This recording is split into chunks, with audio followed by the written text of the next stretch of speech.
partie qui va ruisseler et seulement 8, 9, 10% qui va s'infiltrer dans le sol. C'est cette partie-là qui est évidemment très importante pour recharger les nappes, notamment en hiver, dont on a absolument besoin. Donc c'est pas si simple de recharger les nappes. Il faut que vraiment... La meilleure pluie, c'est la pluie bretonne, quand elle existe. Je dis ça parce que je suis breton. Donc, vous savez, c'est une petite pluie fine qui dure quelques jours. Là ça, c'est la meilleure parce que vraiment, elle humidifie les sols, elle rentre dedans, c'est magnifique, tout le monde l'adore. Enfin voilà, donc ça c'est ce qui se passe en ce moment, aujourd'hui.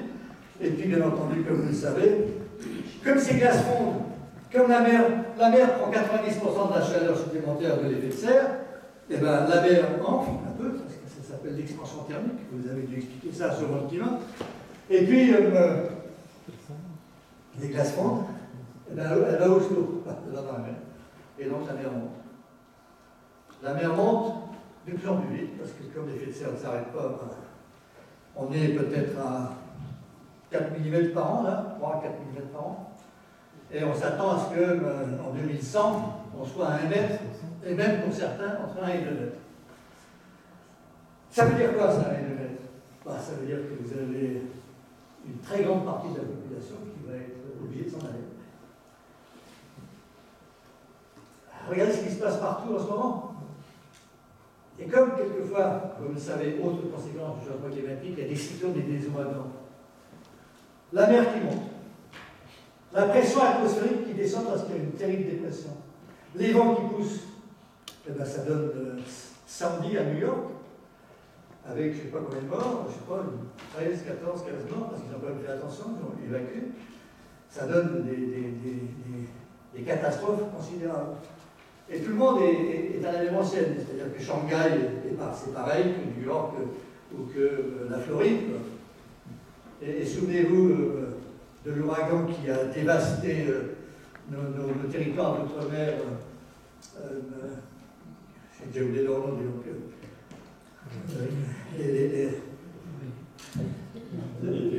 l'île qu'on partage avec les Néerlandais. Saint-Martin. Saint-Martin, merci. Voilà. Eh bien, tout a été. Parce que, évidemment, là, ça change un peu. On n'est pas tout à fait dans le domaine de l'eau, on est dans le domaine de la météo. Mais vous avez des vents à 300 km/h. Quand vous avez des vents à 300 km/h, ça veut dire que vos vitres ne vont pas tenir de choc. Hein, et quand vous avez des vitres cassées, des verres cassés qui font à toute vitesse comme des obus, vous ne pouvez pas être devant le verre, hein, etc., etc. Donc les normes doivent changer, etc. Donc voilà où on en est. Pour revenir à l'eau, il y a un phénomène nouveau qui s'appelle les rivières atmosphériques. La rivière atmosphérique, c'est une évaporation très forte de l'océan, dans la zone des tropiques, énormément de vapeur d'eau, et cette vapeur d'eau, elle va aller se balader pendant 1000 km. Et arriver tout d'un coup devant un relief, ou je ne sais, un peu d'air froid qu'elle va croiser, lâche. Elle va tout lâcher. L'équivalent du Mississippi à son embouchure, à peu près. Elle va lâcher ça. Pendant 24 heures au même endroit, ou je ne sais quoi, dans un endroit qui n'a jamais connu ça. Quoi. Donc vous avez ce qu'on appelle des crues éclairs, des crues extrêmement rapides. Et la plupart des villes, vous savez, il y a des espèces de petits souterrains passés sous les ponts, etc. Vous avez des gens qui se noient dans le souterrain de la ville, etc.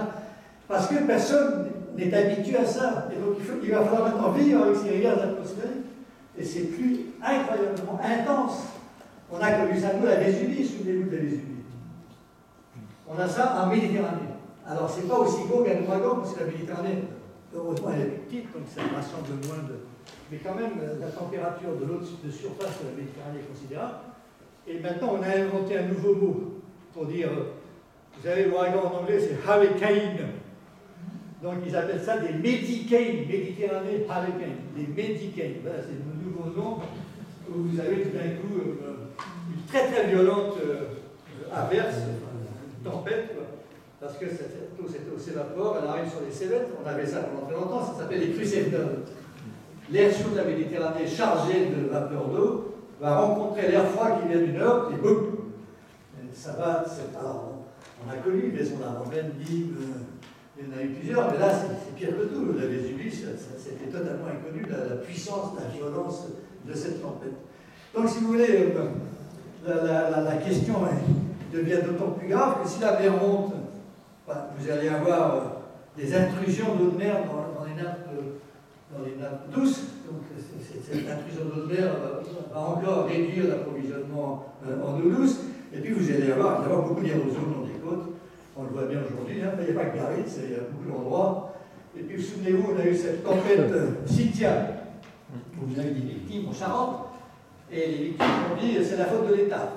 Il faut que l'État voulait leur interdire de rester là et de continuer à vivre là. Et puis ils ont dit non, on va rester là. C'est à l'État de nous protéger, mais l'État, c'est lui qui fasse contre le changement climatique. C'est comme si vous vouliez lutter contre la marée qui monte, hein. C'est très difficile à faire. Hein. Donc voilà où on en est. On a encore deux derniers points qui sont très compliqués. La mer devient acide. Parce que la mer, elle va dissoudre le gaz carbonique qu'on envoie dans l'air. Elle ne va pas tout dissoudre, malheureusement, mais elle va dissoudre un bon goût. Et cette dissolution, ça va faire, c'est de l'acide carbonique, ça va faire une mer un peu plus acide. Cette mer un peu plus acide va poser problème aux huîtres, par exemple, aux bestioles qui font leur carapace avec du calcaire. Ça sera plus difficile pour ces bestioles-là de faire le calcaire. Et puis, qu'est-ce qu'il y a d'autre comme bonne nouvelle à vous dire? Comme la bonne nouvelle, je sais que j'ai entendu que vous avez parlé des éoliennes. Ce n'était pas très positif, c'est ce que j'ai compris. Mais maintenant, on nous dit qu'il y a 10% de vent en moins. Depuis le début du changement climatique, le vent faiblit.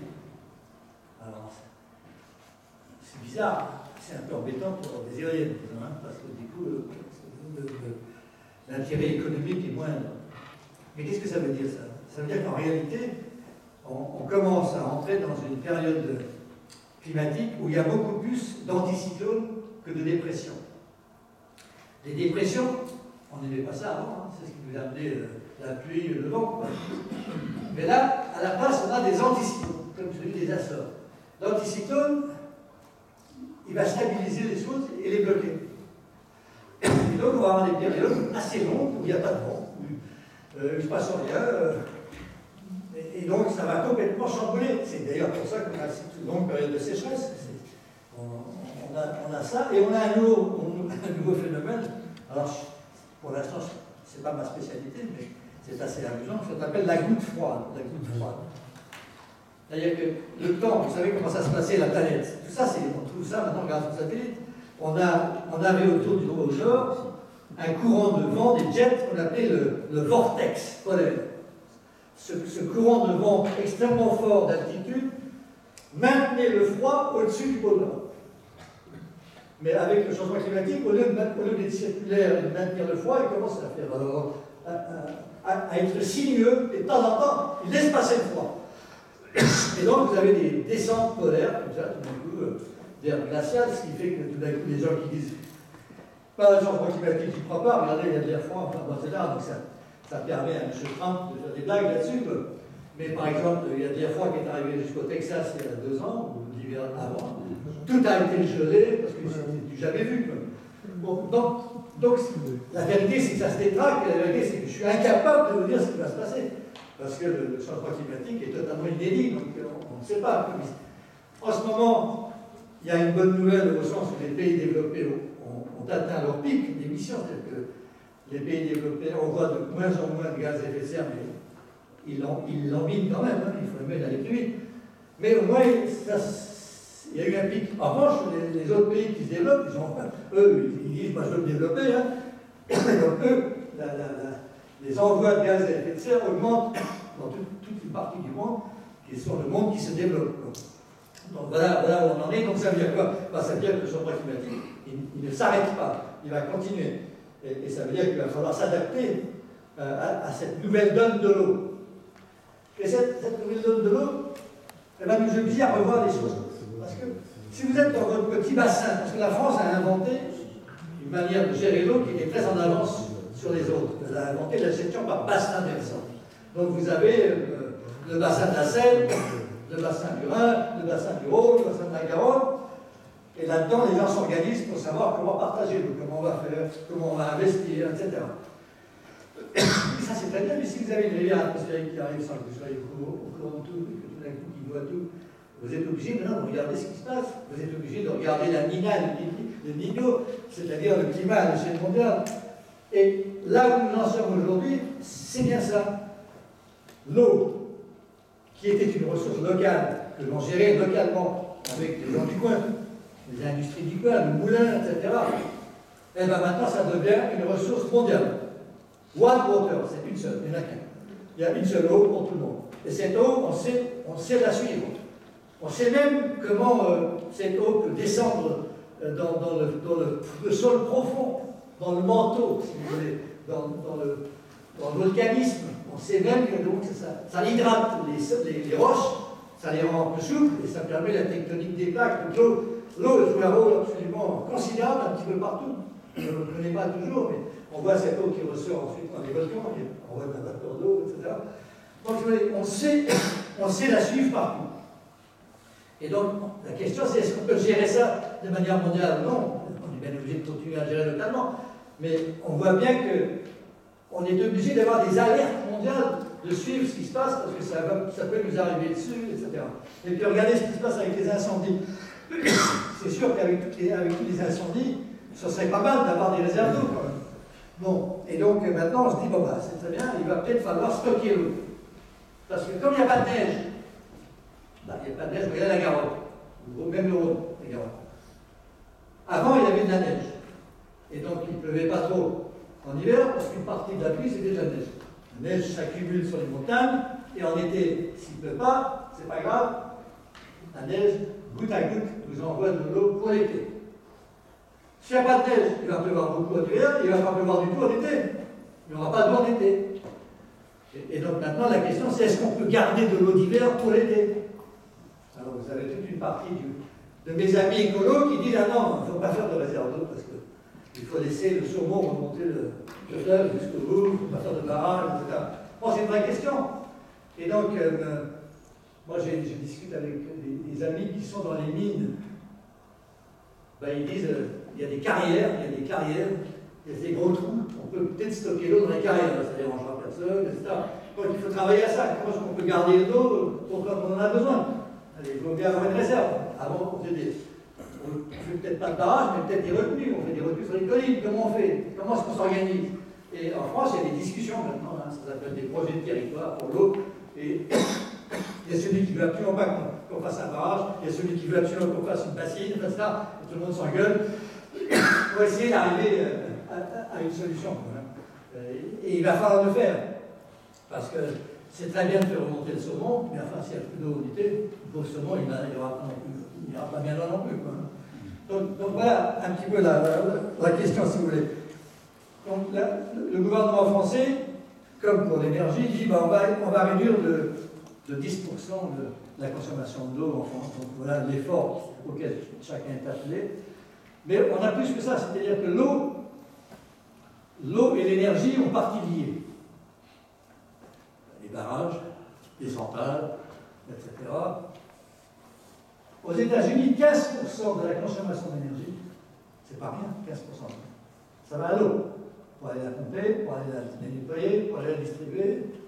Il faut des pompes, hein. Et la pompe, elle va durer combien de temps la pompe? 25 ans. Et la canalisation, 80. Il faut les remplacer, il faut les maintenir. Et tout ça, c'est du boulot. Et donc, c'est pas simplement des éoliennes et des centrales nucléaires qu'il faut construire, mais c'est réparer les canalisations, c'est faire en sorte qu'il n'y ait pas trop de fuite, c'est etc. Le travail est absolument immense dans tous les domaines, surtout si on veut refaire peut-être des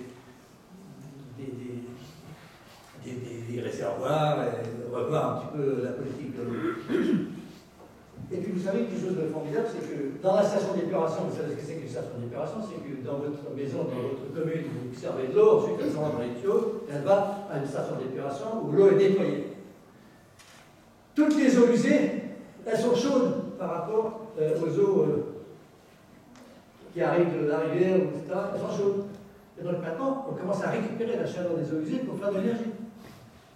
Et non seulement ça, mais quand on sort la boue de la station d'épuration, on la fait fermenter et on a du gaz, etc.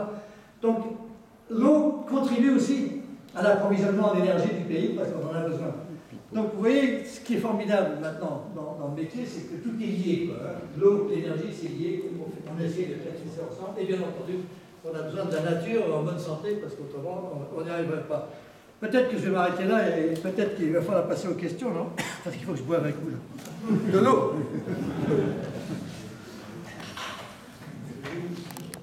En tout cas, merci.